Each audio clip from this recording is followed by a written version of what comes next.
Woo-wee, welcome back, y'all. So this work, which is an article by Roya Biggie, I mean, just the description alone does such a great job at articulating what it is I be trying to say. Because I really do not have the vocabulary at this point. But trust me, I will. I'm working on it. To really articulate what I be trying to say, y'all. And that's why I be grasping at every word that I can find in my mind's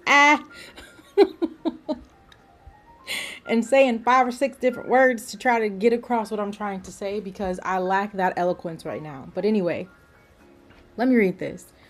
In the 16th and 17th centuries, the trade in and cultivation of exotic plant life, proliferated at a rapid rate. Horticulturists analyzed plant acclimatization, to human travel and acculturation, arguing that transplantation could ameliorate both species.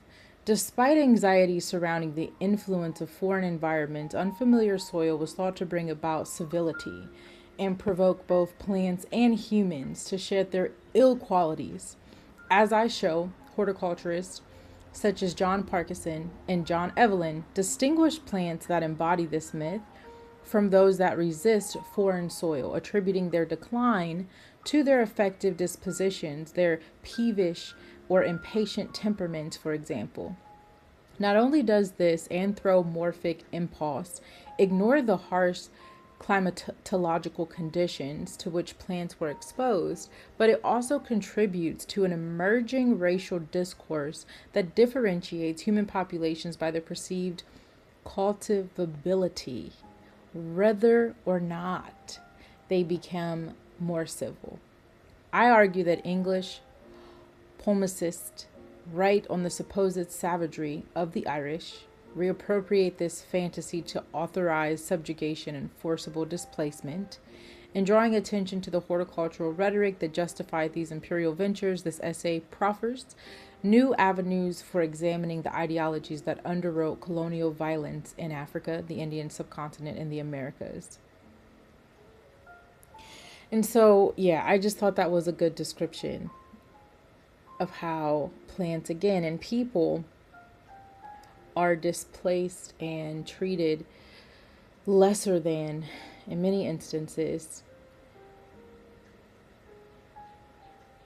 And it's like, well, it's not a matter of the environment, right? It's an issue with the plants, with the people. Deep stuff. So I've got that work pulled up here. It's out of English Literary Renaissance, Volume 54, Issue 3, Expanding the Canon for Early Modern Race Studies. And I'm about to look into this particular work, which has compiled apparently 3,800 plants. And y'all telling me that black and brown folk ain't got nothing to do with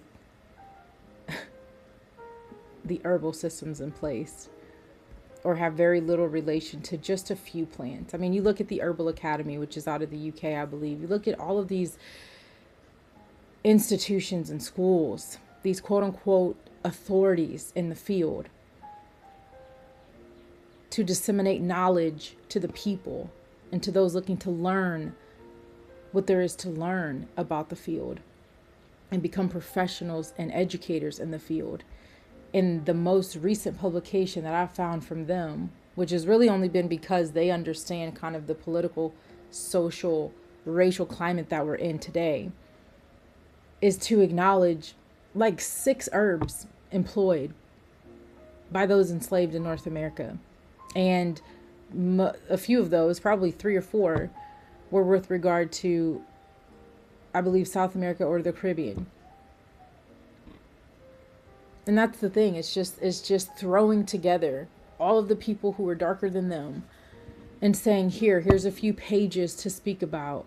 And then we'll just write a paragraph to say, well, it's impossible. I mean, we could never, do justice by, so we're just going to devote this short little article because, I mean, it would take forever to really do justice to, okay, but y'all spend centuries writing works that are hundreds and thousands of pages in efforts to do justice to the people that you want to honor.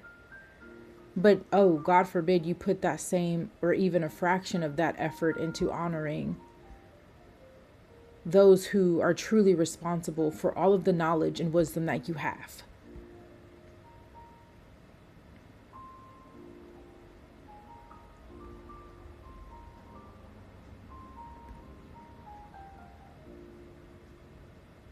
I think this is a profound just phrase right here.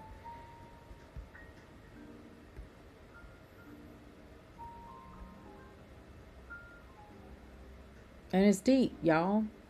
It is. It really is. And this is a rabbit hole that could take the rest of my life to get to the bottom to. Which is where the whole truth truly lies, right?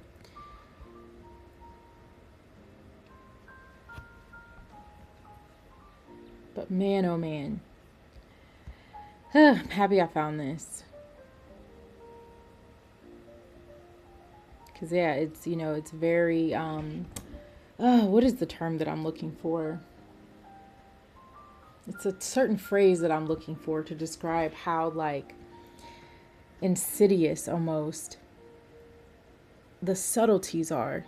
Again, cunning, deceptive, manipulative. All of that requires that you change your thinking and thought processes and alter things in a way that's like just enough. Does that make sense? And for some reason I keep thinking about like George Orwell's work. What is it? 1984?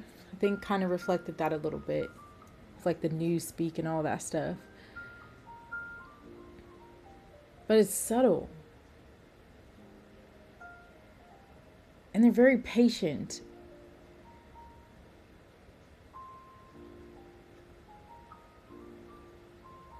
But yeah, if you can change your thinking and the way that you frame your relationship to different people and different environments and different resources, you will eventually alter your beliefs and therefore your reality and what you believe to be true.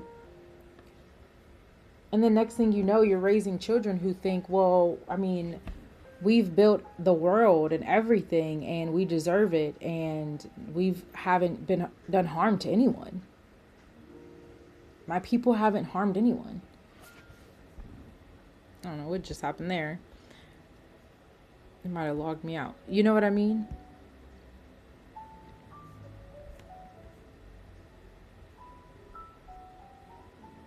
But I'm glad that she is quoting different works in here because I'm about to look those up.